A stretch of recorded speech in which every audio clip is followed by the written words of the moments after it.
Be strong.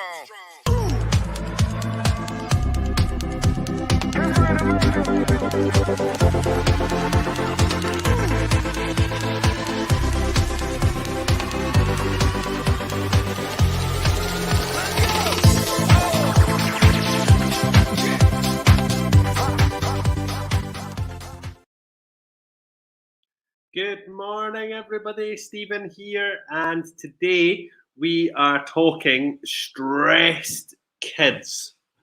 So this might be a really good subject for some of you. Apologies, Susan and I haven't advertised that. We've both just been really busy, and I'm coming to you live from the shop this morning. If you can see my breath surrounding me, it's because it's bloody Baltic in here. So next person you're going to see on the screen is the lovely Susan, and again we are talking stressed kids today.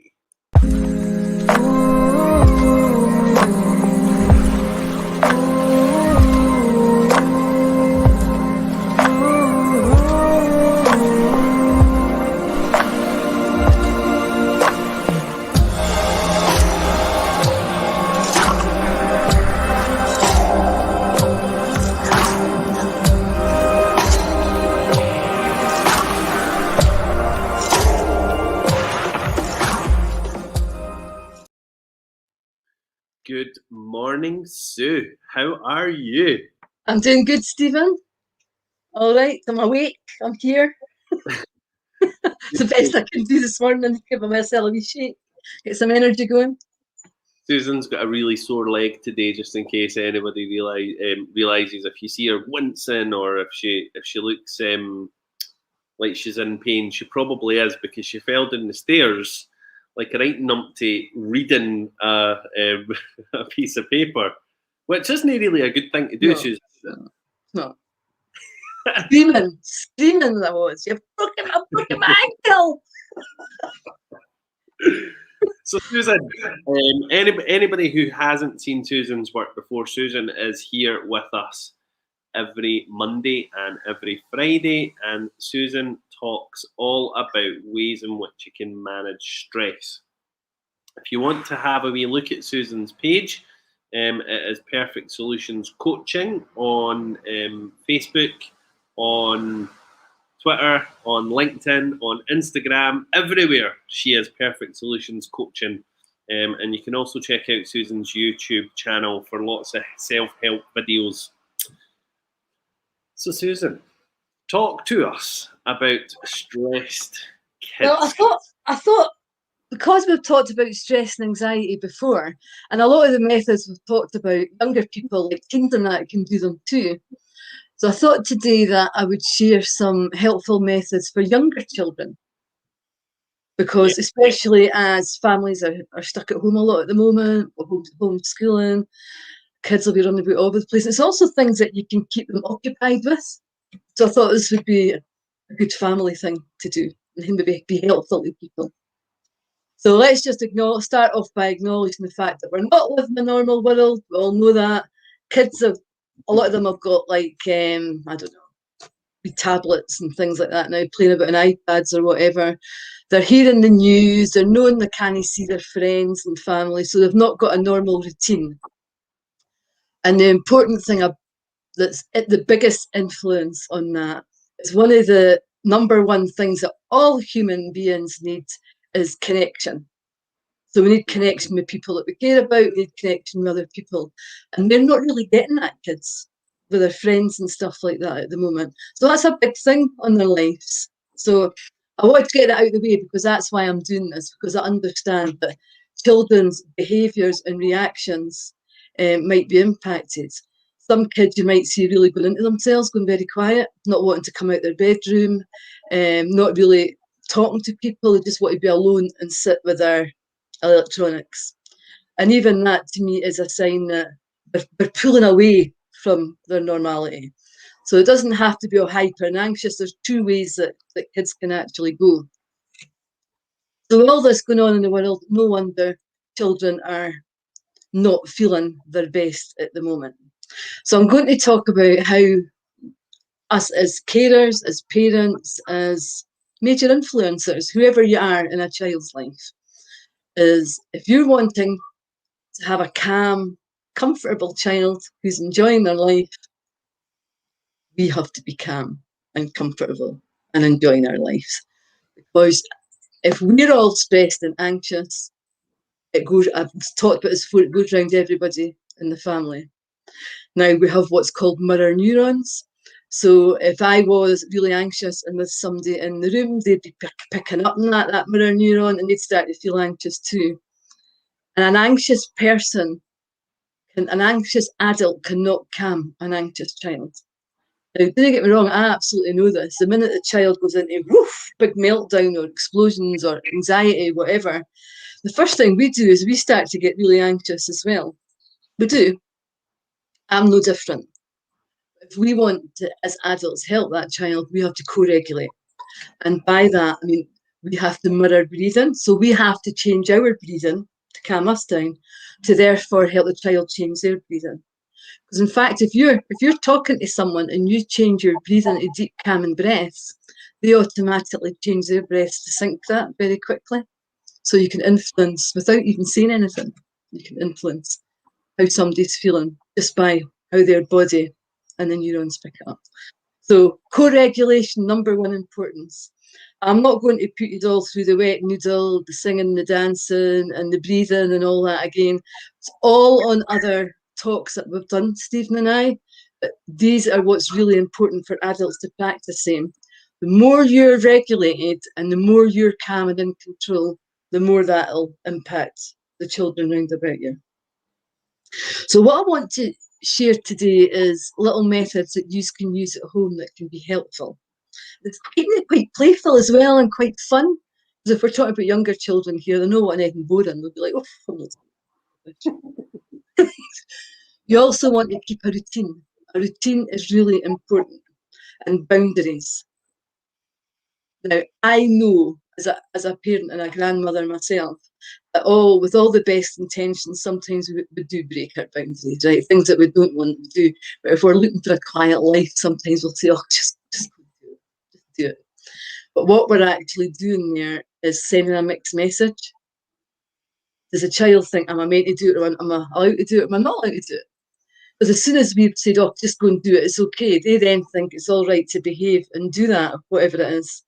So the next time we come along and say, oh no, you're not allowed to do that, because they don't understand.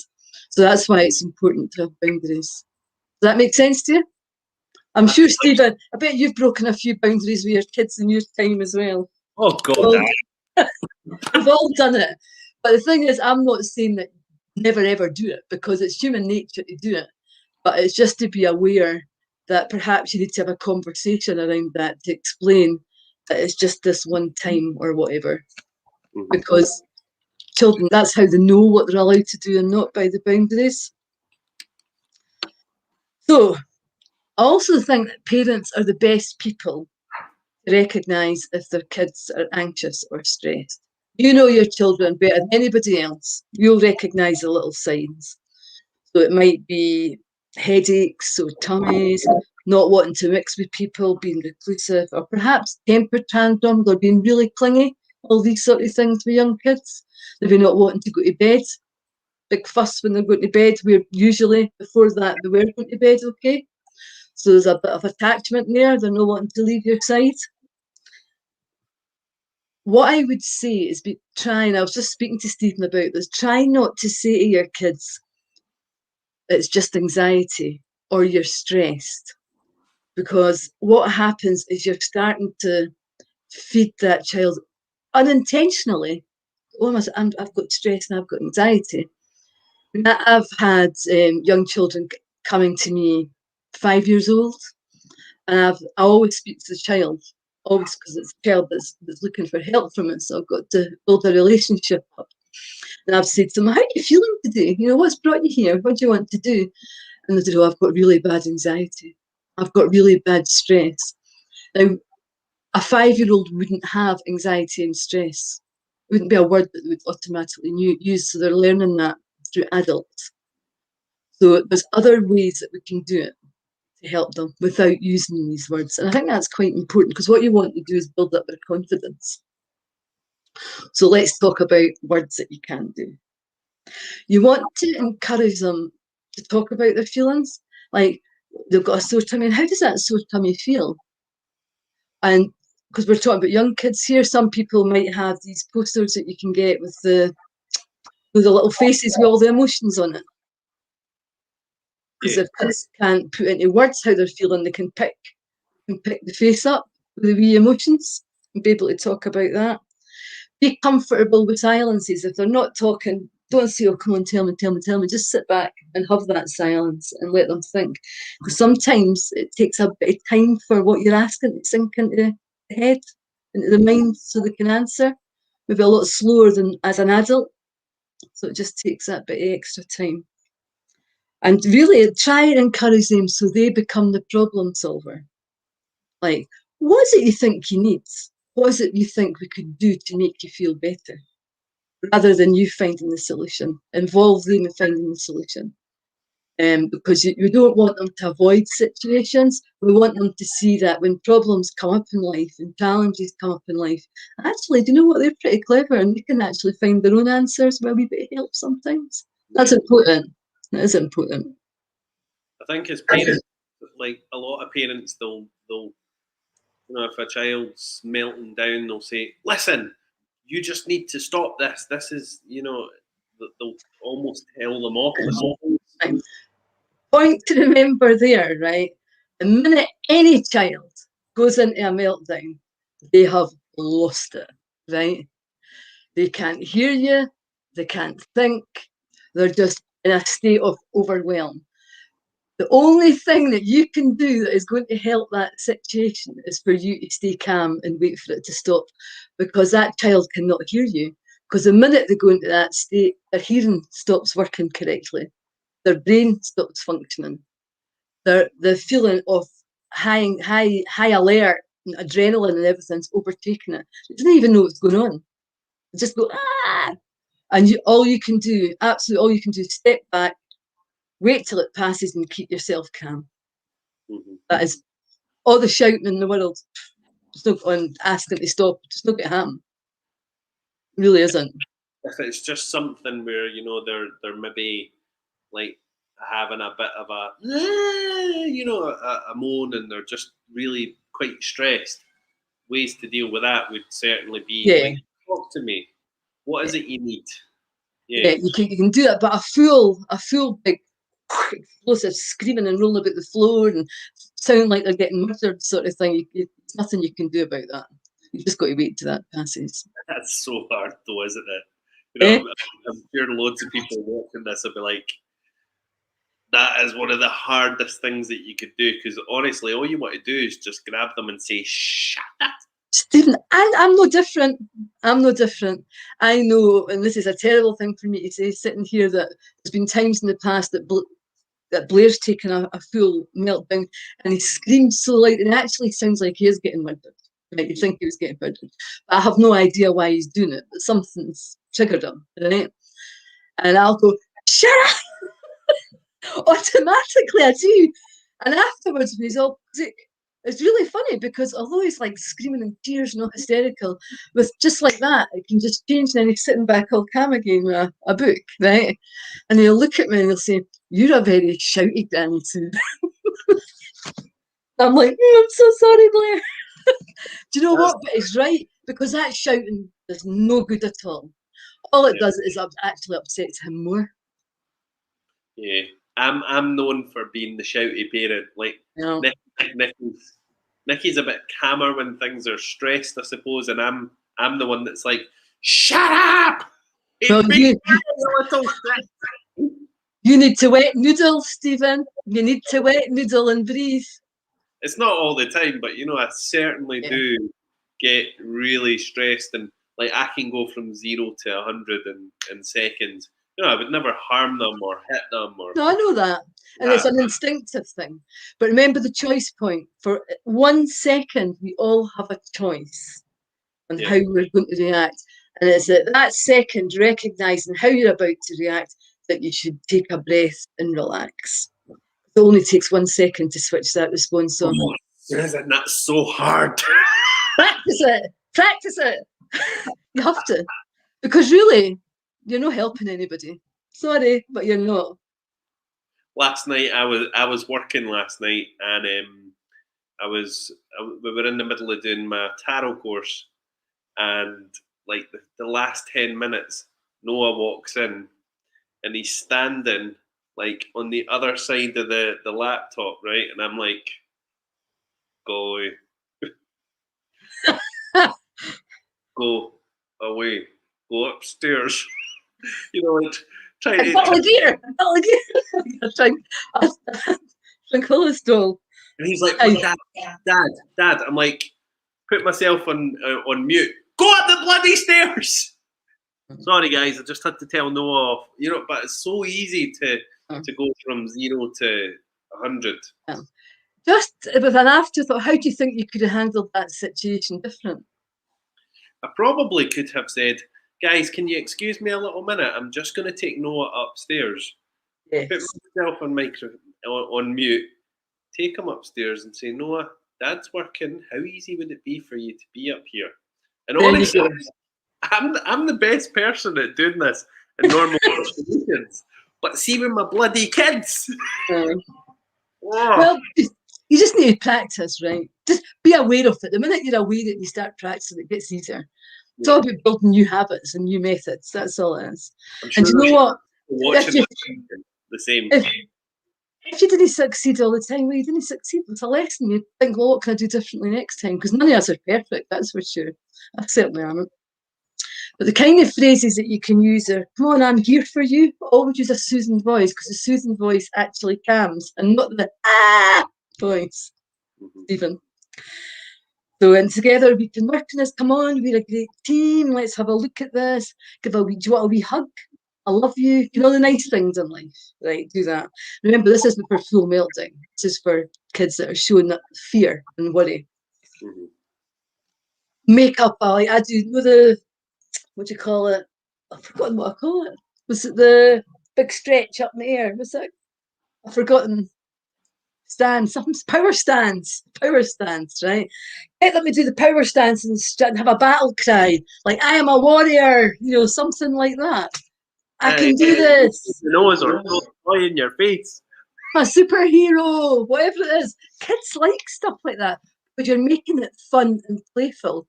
But in fact, remember, your mind listens to everything that you tell it. So if they're saying, yeah, I can do this, I'm a superhero, you're actually starting to change that line they thought as well, which is really useful. So things that you can do, let's get on to that. You can make up, it's almost like a wee guided meditation. Let's make up a favourite place and tell a story about it. A story that, because if you're doing that, they'll develop a favourite place and a story that they'll like, that makes them feel calm. Like, let's name animals. It's a game. Starting with A, what animal do you know? And there's like alligator, bear, cow, dog. If you're taking their mind off it and you're getting their thinking brain to come in, moving away from the emotional brain, very helpful. Or you can have putties and Play-Dohs and, you know, get them to squeeze things. Cold drinky water into the vagus nerve. Stimulate the vagus nerve, which will calm them down. We've talked previously about the grounding, so that's like 5 things you see, 4 things you touch, 3 things you hear. You're making that a game with them, so you're actually going about the room. Grounding. Press your feet in the ground. Grounding. You're grounded. No. And you know what? Give a hug with a tight squeeze. Give a big squeezy hug and get them to give you a big squeezy hug. Because what are they doing when you do that? You're using them for stress's energy. You're using up the energy in your body. So although the hug feels really good, you're actually using up that big tight hug, calms anxiety down, because you're using some of that energy up. They don't know that. They just think they're getting a nice big hug, but you're actually making a difference to them. Good one. Nice and easy. And now this is one. You can cross. If you do that, get the kids to do that, and you think you're sitting on the floor and doing it with them, and then you cross your ankles as well.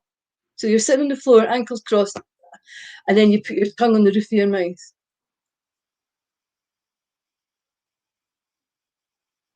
What that actually does is another way of grounding you. It sort of centres you all the way down your body. Kind of like a hug in the hand as well, that. Putting your tongue on the roof of your mouth, that really... Your tongue, you've got a point on the roof of your mouth when you put your tongue in it. It's like a channel that goes to the top of your head and it actually calms you down. Mm. So but if you're doing that, you've got like this butterfly hug. So it's like you're doing that, and it makes you feel safe when you cross your arms and do that. And crossing your legs, you're instantly making the body feel safe. And then with the tongue and the roof of the mouth, you're sending that message up to the brain. Everything's okay. It's a good one. Kids would like that. It's a wee bit of playfulness.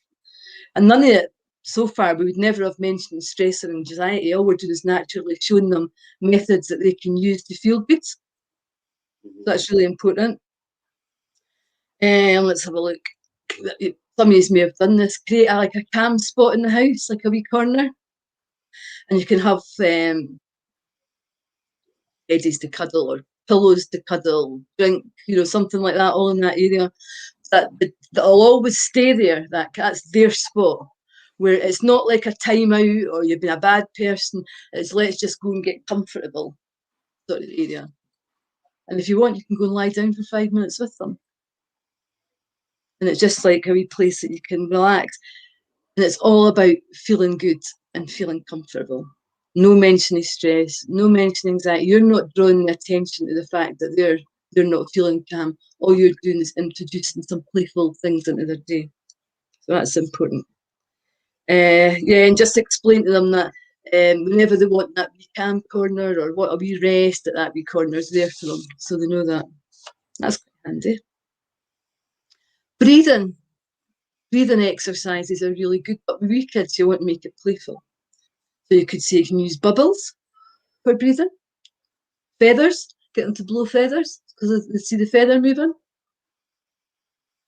I don't know, there's loads of things that you can get that just to get them to blow. Or no, you don't know if you still get them. This is me going back to when I was. We used to get these sort of whirly things that were like a flower on a stick. Windmills, yes. So you can do like smell the flower and then they blow it to make it go round. So you can do, but all the time what they're doing is calming breaths. They don't know they're just doing calming breaths. What they're actually doing is they're playing. It's maybe a little bit extreme, but see our wee boy Noah. He's got like severe anxiety, and like 9-10 o'clock at night, because Noah doesn't go to bed until about 11 or 12 anyway. But we've accepted that now. That's just part of what it is. But Noah will, like, I would say about 9 or 10, he starts doing this.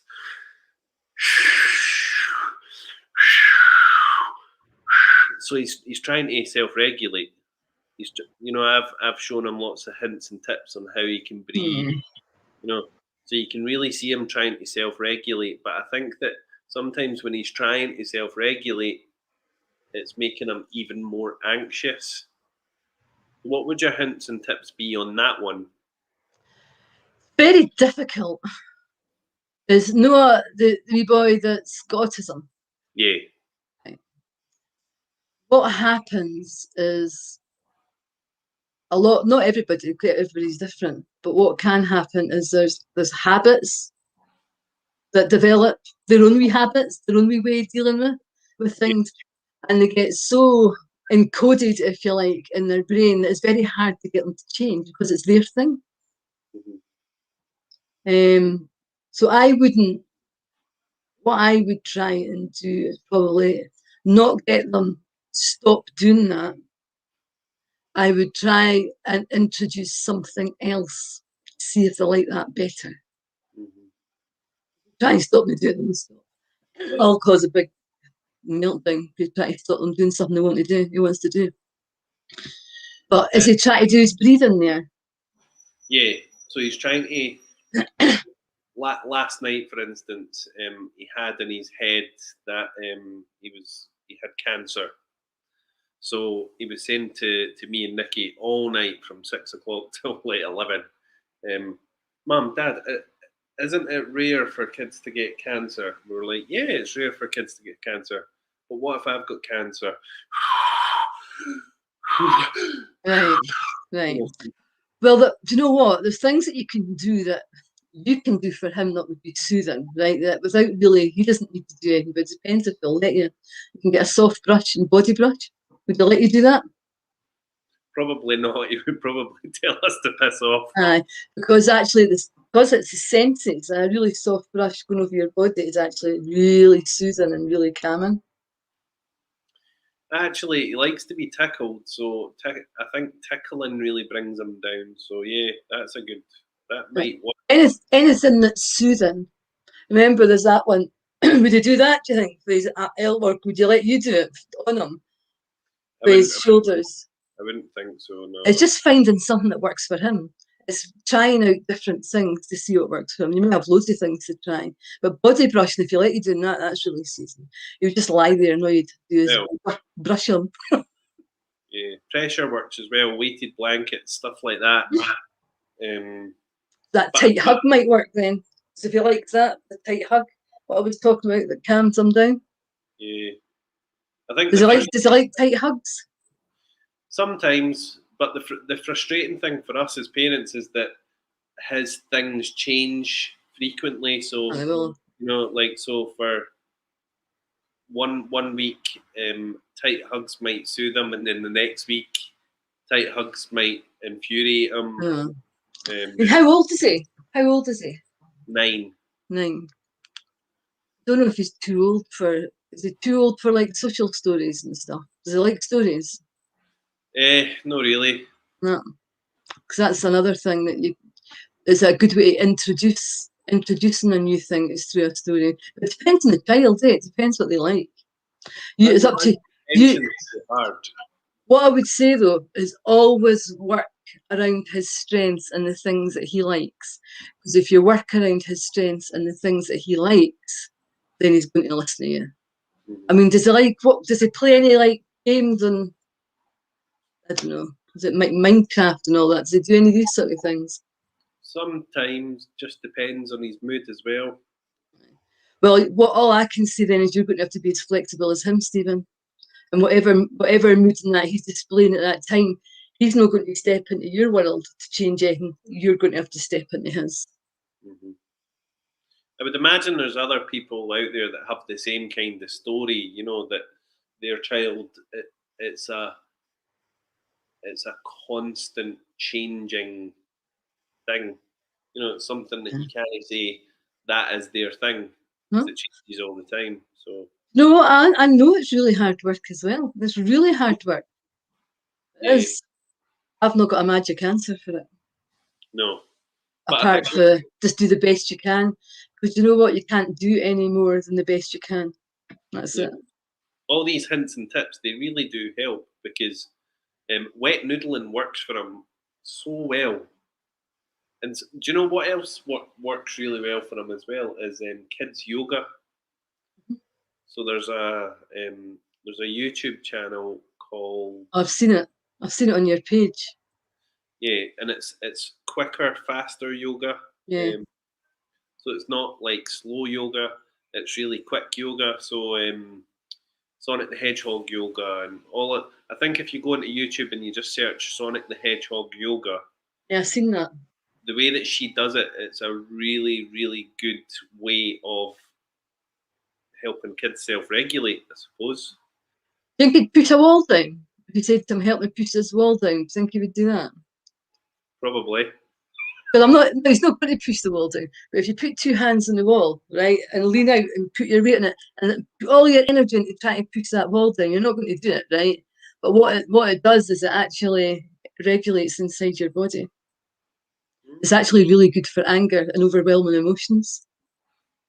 That's interesting.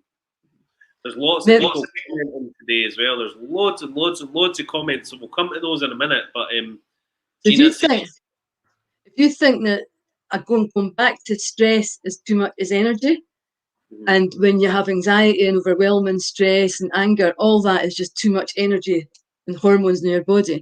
So if you're going to push that wall down, that's like a game. You want to help me push this wall down, right?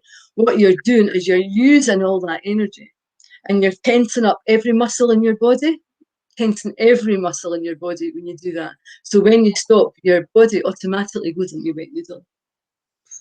That's a really good. I like that one. And it's do it on the floor, like let's push the floor down into the ground. You know, that would be the point. It's the point that it's tensing all the muscles up. Because the minute you're doing something that tenses every muscle up in your body, as soon as you stop doing it, it's automatic wet needle. Body just relaxes. Mm-hmm. So it's worth trying things out. That's what I say. It's worth trying things out. Not everything will work for everybody, but if you've got a list of stuff and just try different stuff out and see what's the best. Because every child's individual, eh? I suppose the most important part of it though is you self-regulating yourself, isn't it? You know, because how the hell are you meant to deal with your kids if you're Canny. you know in The that thing is, place? they pick up on it. Remember what we give out, other people around about us. So you'll tend to find that if someone's got anxiety, you'll tend to see that there's never just one person really in a household that feels anxious. There's normally more than one person because we all sort of start to feel it a bit. Mm-hmm. And it's not anybody's fault. I'm not saying it's anybody's fault. It's just how we are. Just human beings. We're like herd animals. Do you know what I mean? It goes around the herd. We'll pick it up. Yeah. If you think a herd the animals, a herd of cows in the field, for example, and one gets spooked and runs away, the chances are that all the other cows just follow it. Do you know what I mean? Really? Mm-hmm. That's weird. Herd animals. That's it. And Susan also has got a Facebook page as well called Be Your Own Hero, which is specifically designed around children, isn't it, Susan? It's a lot to do with children. Before lockdown, I used to run workshops for age 3+, and it was with a parent with them as well, with an adult. So it was family members with the children, and I would be, well, the parents and myself would be teaching them lots of self-help tools so that the kids know how to feel good actually when they need it most, rather than waiting until something goes wrong and then they're looking for help. So I looked upon it as more as a preventative and educational sort of workshop. It was all fun and very, very playful.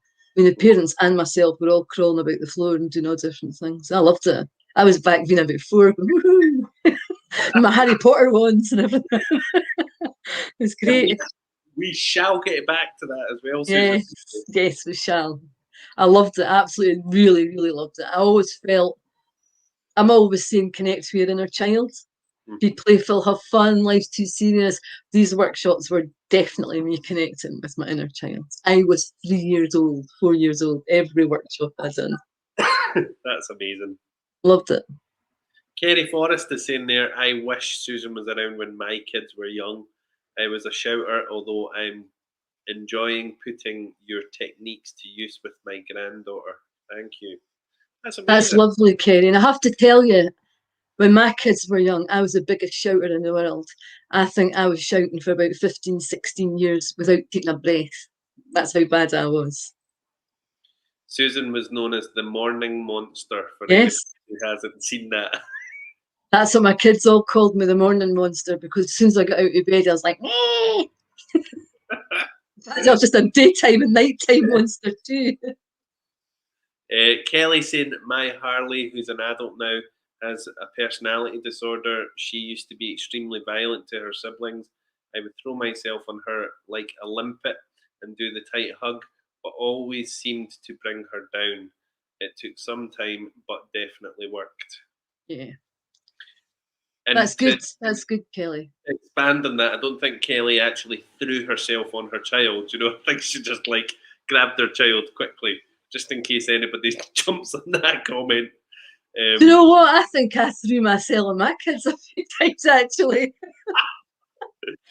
Quite sure I did. Moira's saying I used to use tapping when Mia was wee. Tapping, I'm a good kid. Tapping deserve to feel better. I love that.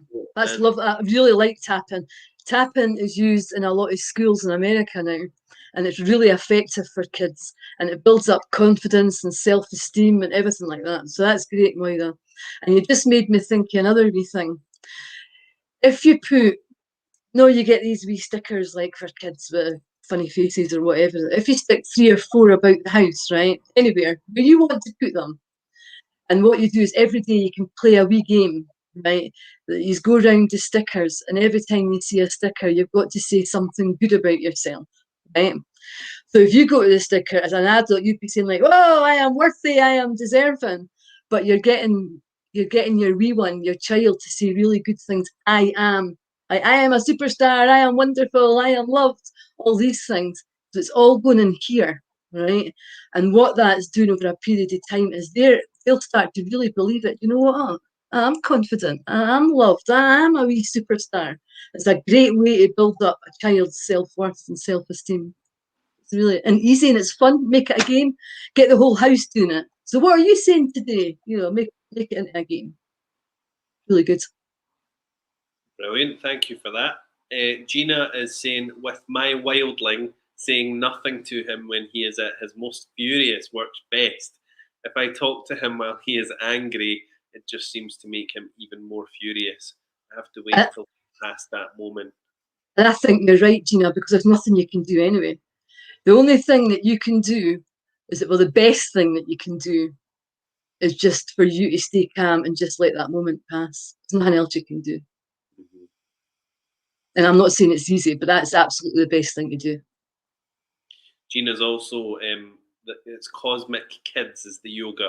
So go on YouTube and you'll find it. It's Cosmic Kids. It's really good. What I did not expect my kids to engage with it, but I just popped it up on YouTube and I was like, right, guys, there's something for you to do. And they were so involved with it. The minute they heard Sonic, they were like, wow. No, I seen the photographs and I could see that they were having fun. It was really good. Really good. Moira is saying, oh no, wait a minute, sorry, it's not Moira, it's Stephanie. So Stephanie's saying Oren isn't the same all the time with what will work. Sometimes a hug is the perfect calming thing. Sometimes he will try and punch or kick or shout out. I'm so glad that somebody else's child does that actually. It's great to try other things. I think he'd love the wall thing. I'm going to try that because he's super competitive and loves games like that. Yeah, I think the wall thing's great. The wall's actually really good for adults as well. If it's adults who have anger, because some anger adults will come to see me because they're recognizing they're exploding and getting really angry a lot. Well, actually, that's a fantastic way to reduce any anger for adults as well. Push the wall down, but not literally. And Kelly O'Rourke saying, I'm trying the wall one, thank you. Let us know, guys. Like, really do let us know if you've tried these things and if they've worked with your children, because we're going to be speaking more on Friday about stressed kids. We're going to do another session on it on Friday. So please do come on Friday and let us know if these hints and tips and techniques have worked, or if you found any other hints and tips and techniques, Susan, because we're always learning as well, aren't we? Yeah. Yeah. What to notice when you're doing the push the wall exercise down, notice that when you're pushing it, that every single muscle in your body is tense. When you're pushing that down, you're tensing your legs, your stomach, your back, your arms, your shoulders. Everything is tense. All your energy is going into that. And then notice how as soon as you stop, your body just goes, that's the important part. Because it's that you're looking for. Mm-hmm. That's why you're doing pushing the wall down. Diane, I've popped it up there. So Diane's asking what's the Susan's page for kids, and it's Be Your Own Hero. So jump on there, have a wee look and see all of the things that Susan's done and doing on there. There's also as well something that I wanted to speak about with children actually, and that's colour therapy. Would you use colour therapy with kids, Susan? Yeah, absolutely. Their mind still works the same way as adults. Mm-hmm. I don't see why you wouldn't. You'd still look the colours that are calming and relaxing would be just as calming and relaxing for a child as an adult. I would use it. In fact, I plan to use it with kids. No doubt about it. We also have as well for anybody, and Moira's saying there, I'm just going to plug our YouTube channel as well. So my wee granddaughter Freya loves meditation. When the weather was good, would meditate outside on the trampoline. So if you go on to the Soul Man TV, Soul Man and Friends TV, which is our YouTube channel, you have got a free meditation for children on there as well. And I had recorded that a couple of years ago, I think. But it's a really, really good one. It's anyway, try it, see what you think of it. I know that some of the meditation teachers had been looking at it last week, and they absolutely loved it as well. So it's good for adults and kids, I suppose. But on the back of that, I've actually got 2 recordings that I made a few years ago for kids, but it's really for under 6, I would say, maybe 7 at a push. But it's me telling bedtime stories. But what it is one of them is to get a better sleep, and the other one is to reduce tantrums.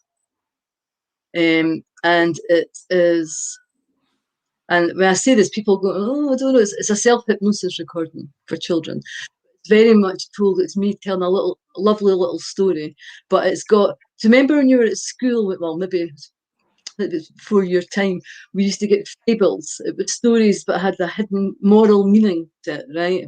Yeah. And the stories that I'm telling for the children in these 2 recordings are just a nice little story, but there's a moral to it about how life is much better when you go to sleep and mummy's happy and whoever it is, it's just nice. It's got a nice feel to it.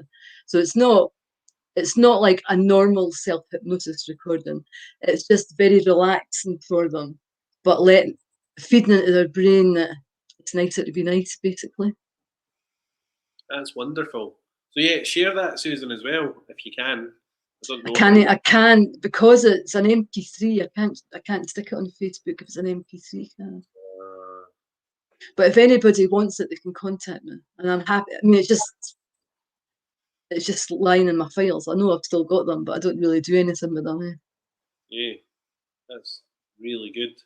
And they're decent ones because they were actually recorded in a recording studio, so they're professional standard, not like my usual ones.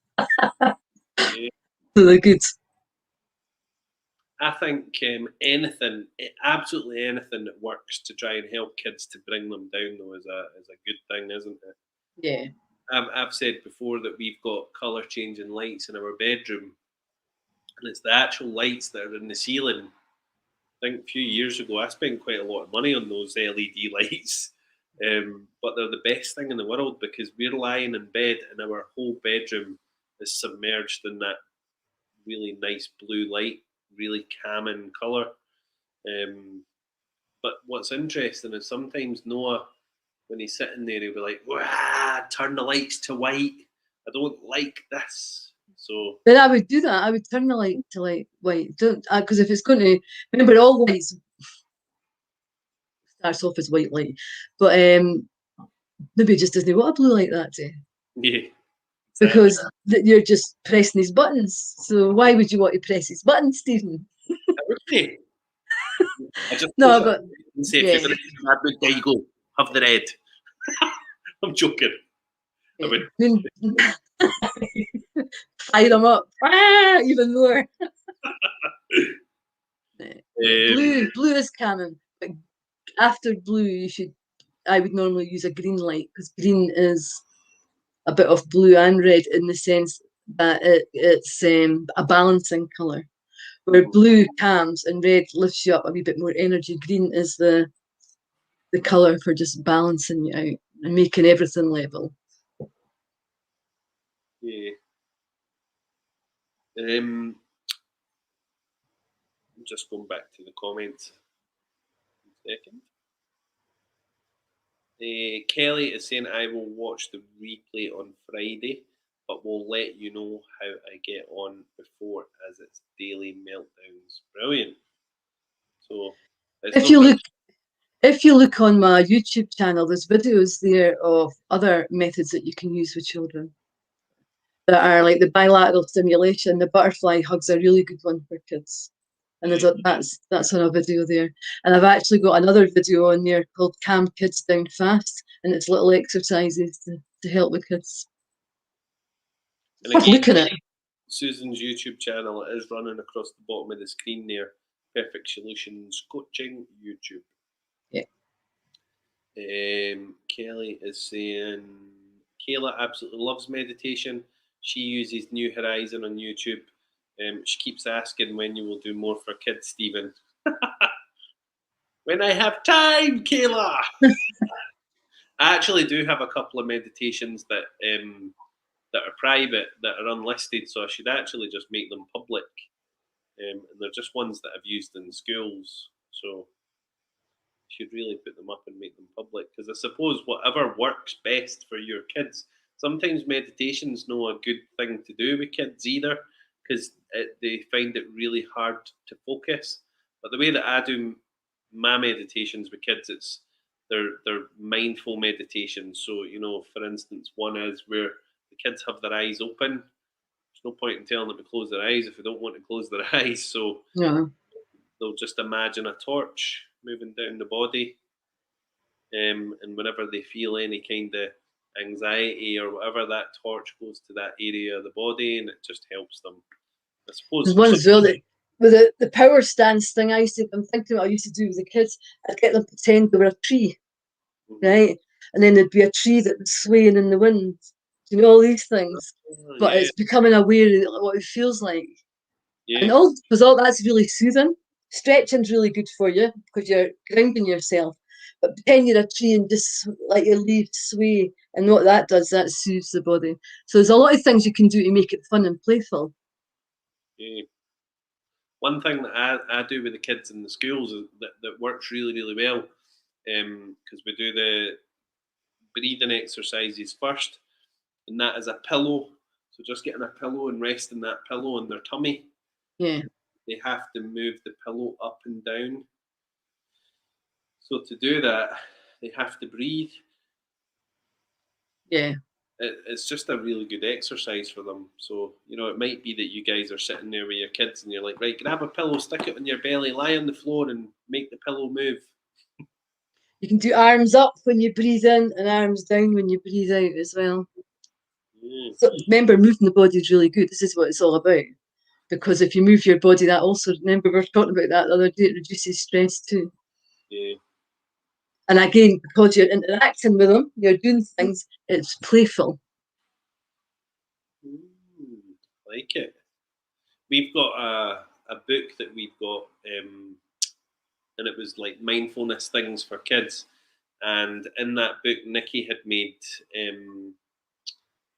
the plastic cups, orange tissue paper, and you just sellotape the tissue paper to the edge of the cup, cut a hole out the bottom, and then you get the kids to breathe into the cup. I've seen that. You showed me it. That was about a year ago or something. I remember that. Yeah, and the tissue. It was like a wee thing, like a dragon or something. Is it not? Yeah. I remember it. I remember thinking, "Oh, that's quite impressive. I like that."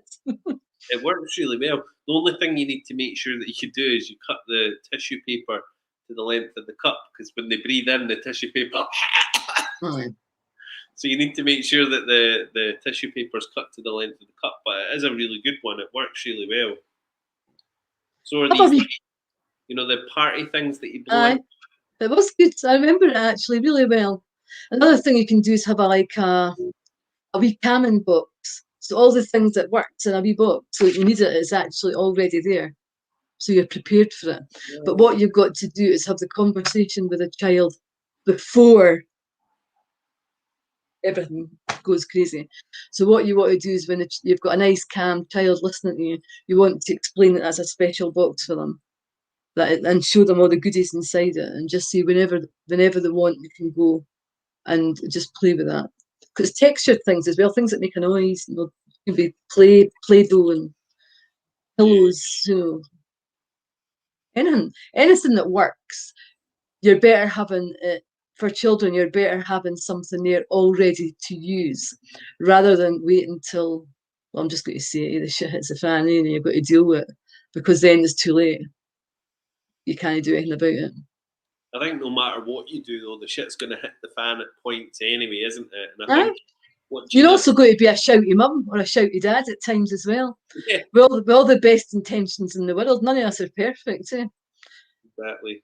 And even, but this is me getting the wet noodling. If we keep our stress levels down, we will be less likely to go into that toxic stress. And if we keep our stress levels down, we will not react in the way we would if we're a stressed person, because it won't impact us the same. But the key is remember 100 times a day, you've got to constantly keep doing it. If you're not keeping doing it, then you're not going to be regulated. Do you know what works for me as well is popping on some type of music. So see when Noah's melting down, I say, Alexa, play upbeat, happy music. And I don't know, something will come on that's like, I suppose people would think calming music's going to bring them down, but actually sometimes happy music, upbeat music just alters their state. Would you agree? I know that when I feel, well, personally, when I feel any stress or things are getting on top of me, the first thing I go for is music. And I'm not wanting calming music. I'm wanting something that's going to blow my brains out, like that, as loud as possible. I do. That's what I go. That's definitely my go-to, without a doubt. I like really loud music, and definitely not calming music at all. I think I know we've spoke about this before as well, but starting your day off, like getting up before the kids, putting music on, because music's a mood altering thing, isn't it? Rather than sitting there watching the doom and gloom on the news, you could get up, put the radio on, put music on. The kids are getting up to this. How about we dance? How about we dance? Yeah. Remember, music goes through your ear. What's in your ear? Your vagus nerve. Mm-hmm. It's interesting because thinking about it, Nikki and I, we used to, when our older kids were younger, we used to get our kids up in the morning, and our kids were always, oh, mom, dad, and they would moan and they would greet about everything in the morning before they went to school. And actually, what me and Nikki would do is we would get up, we would have our coffee, and we would sit there watching the news, GMTV at the time. I know it's Good Morning Britain now, but it was GMTV at the time. And we would sit there watching the news, watching all the doom and gloom, I suppose. And the kids would get up to that. That's not a healthy way to be, is it? Yeah. And we just get drip fed it constantly, don't we, really? Yeah.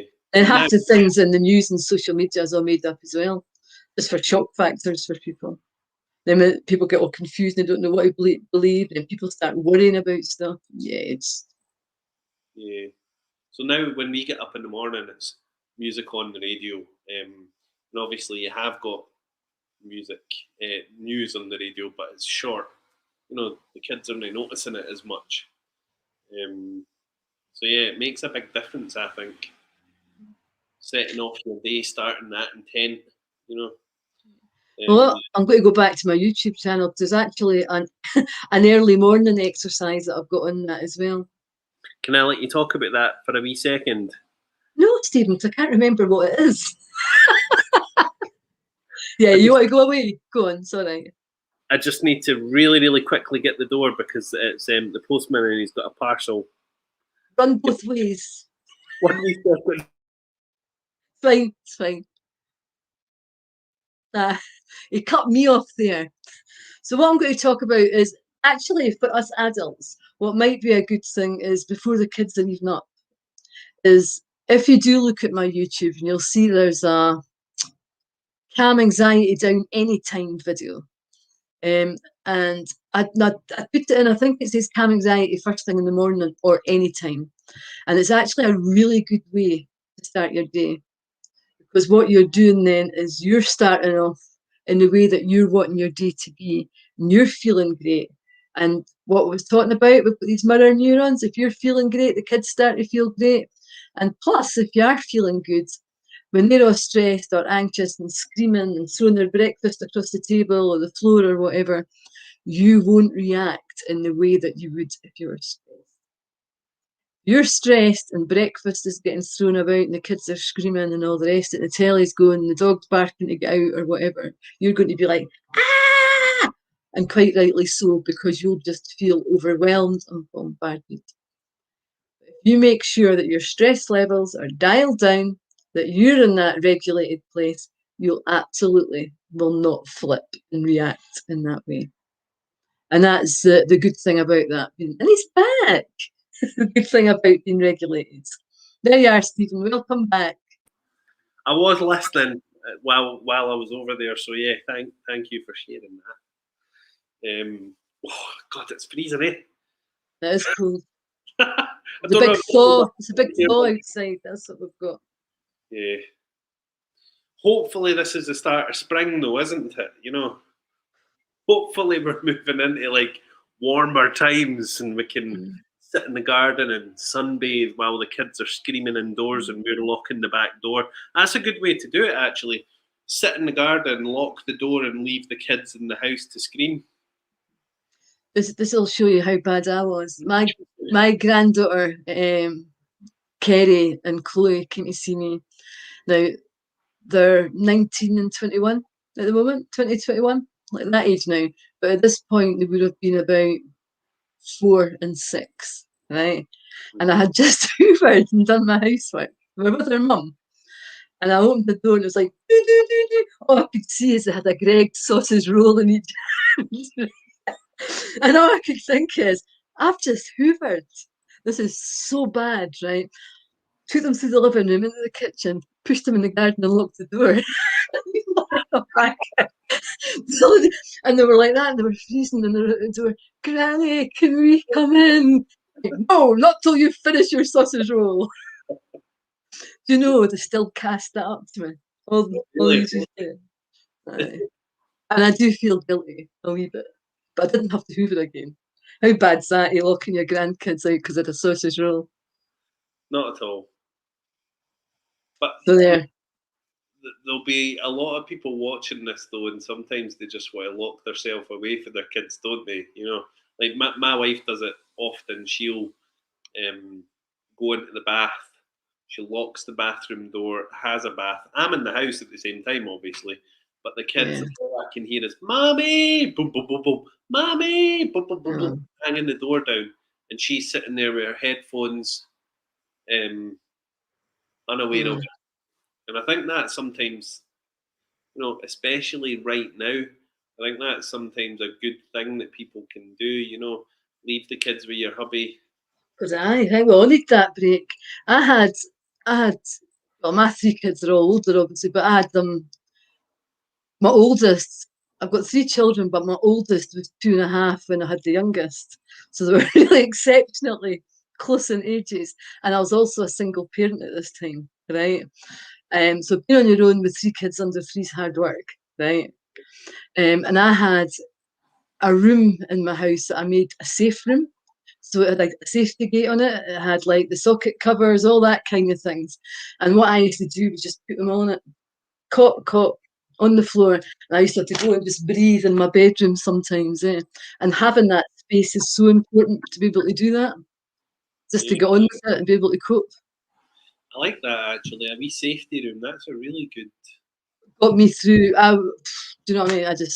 It was just life was tough. So that's what got me through it. When it got really overwhelming, I knew they were safe in there. They couldn't do any harm, couldn't harm themselves. But it gave me that place where I could just disappear and just, even just 5 minutes, just to breathe and get my head back online. So do you know what I mean? Do you know what every single mother, parent, man, whatever watching this will have little hints and tips that will help them cope. And that'd be really good for Friday if anyone's listening, if they could give other people little hints and tips that work for them. Yeah, They might help. Useful. Good to do with some hints and tips, eh? yeah. So we are going to continue this conversation on Friday, talking stressed kids. It's a really good subject actually, and we've had lots of engagement. Loads and loads of people have been asking questions, sharing their hints and tips. You know, so keep continuing to comment as well. You know, if you are watching this in the recorded version, please do comment afterwards, and everybody will get a notification. They'll be able to see the thread, and they'll be able to pick up any hints and tips that they might have got from today's surgery. But yeah, that is us done and dusted for another day. Quickest hour of the day, every single day, for sure, isn't it? Whizzes past. Certainly does.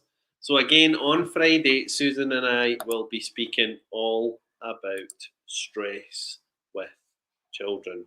and talking more hints and tips and things that we can do to really, really help our kids, especially at this difficult time during lockdown.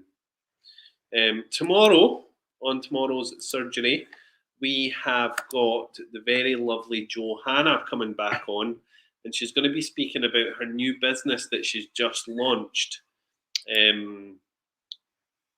So we'll be talking all about it tomorrow. But basically, what it is called is Birth Tree. So have you ever, or did you know this, Susan? I don't know if you knew this or not, but did you know that every single year, now I don't know the exact figures, but Joe will be able to share tomorrow. Did you know that every single year in the UK, we dispose of billions of unused or used birthday cards or cards? They're just discarded. So Joe's going to be talking tomorrow about her environmentally friendly business, which is called Birth Tree, and it's a business which it's a virtual card for any occasion, but every time you buy a virtual card, they plant a tree. So it's really, really good. Yes. I love the idea. I absolutely love the idea. And it means that, I don't know, say 10 years down the line, if they have 100 people every month buying a birthday card, there's 100 trees planted every single month. Over a year, that's 1,000 trees planted rather than chucking cards away. So Joe's going to be speaking about all of that tomorrow. And she's also going to be speaking about all of the other stuff that she does. She does lots of really cool, inspirational stuff in the community. So we'll be able to talk to Joe tomorrow. So do join us at 9:30 tomorrow. And I will see you on Friday with the lovely Susan. So yeah, that's us. Done and dusted, guys. Thank you so much. Thank you. Thank you. I can't even think. My hands and feet are freezing. Terrible. But thank you everybody. Bye for now. Be strong. Be strong.